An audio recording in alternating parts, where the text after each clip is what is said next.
If it feels like your worst moments stay sharp for years while your best moments fade in days, you're not imagining it.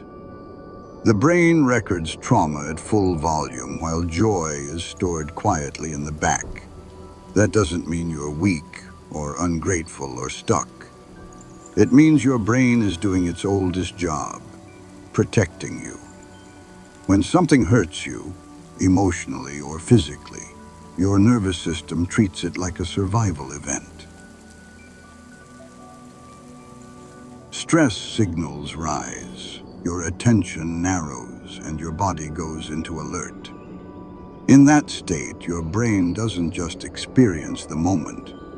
It tags it as urgent information. The message underneath is simple. Don't forget this. That's why painful memories feel loud.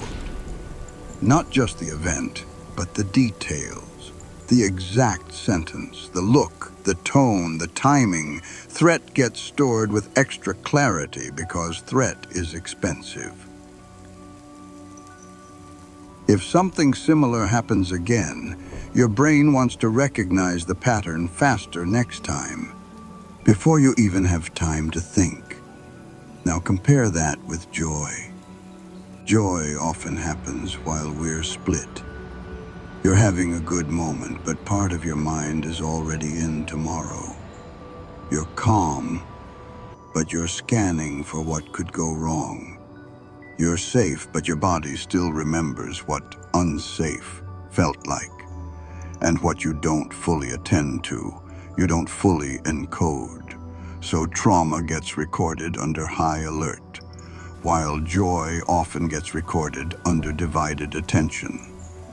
This shows up in human behavior in a very specific way. You can be fine today, but your system still acts like danger is nearby. It looks like overthinking, needing reassurance, avoiding certain places or conversations, feeling tense in good moments like you're waiting for the shift.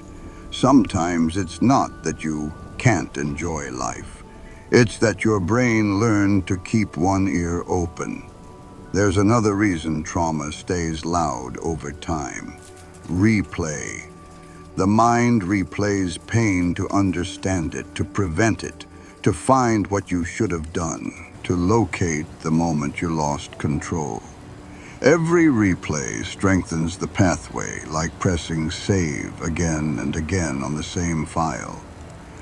Joy rarely gets replayed that way. Most people don't lie awake analyzing a peaceful moment for 2 hours, so the volume stays low. This isn't telling you to force positivity. It's explaining how memory works so you can rebalance it.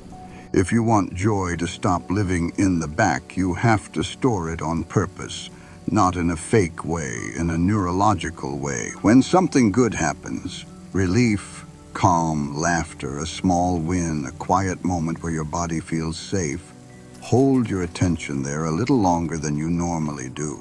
Notice one detail. Let it land.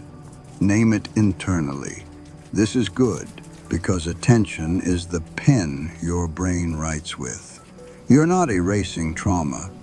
You're teaching your mind that the story of your life isn't only the moments that hurt. And over time, what your brain learns to notice starts shaping what it expects. Follow MindSignal to keep learning how the mind really works.